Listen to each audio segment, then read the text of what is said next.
CNN Headline News will continue. It's time now for Local Edition, brought to you in part by First National Bank. Visit them online at fnb.com and Razier Lumber Incorporated, Goodland and Colby. Welcome to Local Edition from S&T. I'm Heather McDonald. As a whole, the nation continues to search and develop a variety of renewable resources in hopes of being less dependent on foreign oil and to preserve the health of our planet, an effort Northwest Kansas is actively involved in.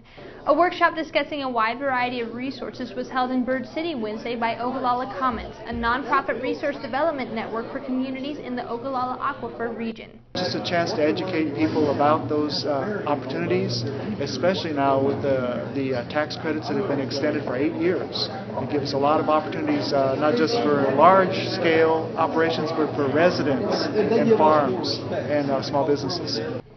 Tax credits, which once only spanned 2 years, were extended to 8 years with the passing of the governmental bailout agreement several weeks ago. Incentives not only last longer, but also cover more energy options such as small wind, solar, geothermal, and even energy from hydrogen. While Kansas and Northwest Kansas specifically has many possibilities for renewable energy, a lack of legislation has caused the process to move slowly. We are lacking legislative possibilities, but part of the lacking is, part of what we don't have is because we don't know. So it's real important for people to see what other states have, what other legislative capacity do they have, and how could we get there. The day included discussion as well as demonstrations of resource possibilities and models of what has already been implemented in states such as Nebraska and Minnesota. More information about the Ogallala Commons organization can be found on their website. With nearly 24 million children and adults diagnosed in the U.S., diabetes continues to be a growing concern. November is Diabetes Awareness Month. However, it's never the wrong time to learn more about safely controlling or preventing the disease. We're finding that obesity or even just gaining more weight than is ideal really does make people more at risk for developing problems with their blood sugar.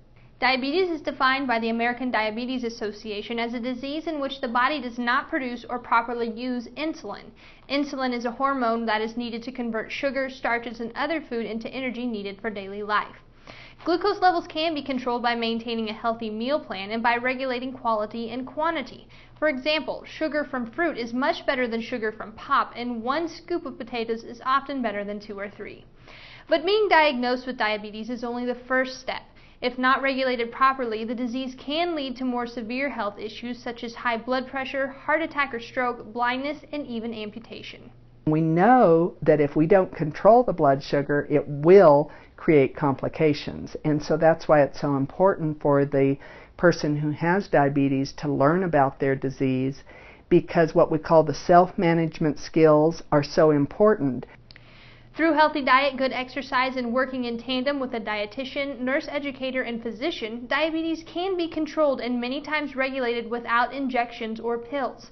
For more information on diabetes, choose a reliable source such as your healthcare provider or visit the American Diabetes Association website.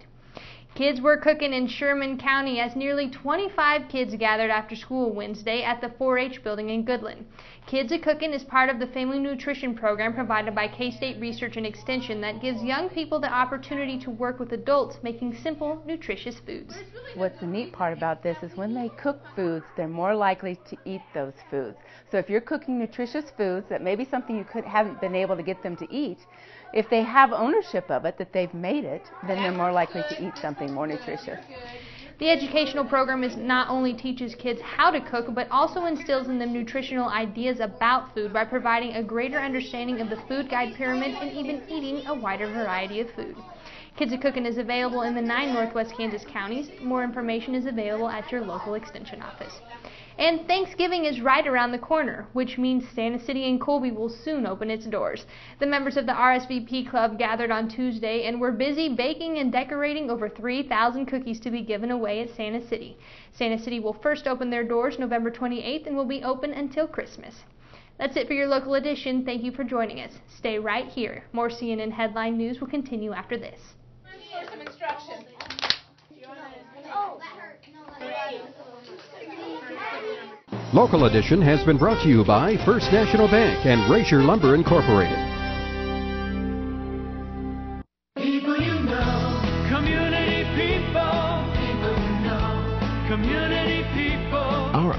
services are very convenient. If you have an internet connection, you can do a lot of your banking from the comfort of your own home. That's community banking in the 21st century. First National Bank, www.fnb.com, member FDIC. Community people, you know.